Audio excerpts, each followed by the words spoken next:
A flower-filled purse is a perfect accent for any event. It's foam-free, it's fabulous, and it's easy. Let me show you how. The base, an actual purse. Now go ahead and flip it open, pull it out, and then slide the flap on the inside, tucking it down in. Then for the snap, a single U-glue dash, and then adding in a gem. That'll cover that. To hold the flowers in place, just a bit of the floral netting. Tuck it in tightly, making sure it's secure, and you're ready to flower. Start by covering your mechanics, by placing some base materials, maybe a Gaelic leaf, tucking it down low, feeding it into the floral netting. A carnation, again, nice and short, tucked down in. A little bit of jasmine vine, be so pretty, draping out to the side.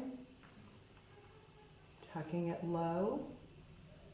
And then repeat, adding until you get all the mechanics concealed. For balance, I find it best to divide the orchid stem and add it in 2 insertions.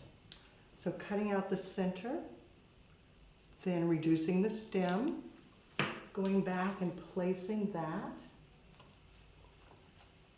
then repeat with the second segment. The finished purse is lightweight and so easy to carry. The recipe, a single stem of jasmine vine cut apart, 3 Gaelic leaves, 3 carnations, and 1 miniature phalaenopsis. I know you're wondering, how long is that going to last? There is no water source. This is a wonderful flowers to carry that's perfect for a day. Reality, orchids may give you 2 days, but it is for the moment. It's just like a corsage or a wired bouquet. Foam-free, no water, but beautiful for the time. You'll find more creative inspiration on our website, flowerschool.com. You can reach us through there, but now you've learned the technique. You've seen how easy. Now it's your turn. Find the perfect purse, the perfect flowers, and create a way. Be sure to take a picture and post it on social media. #FloyalDesignInstitute.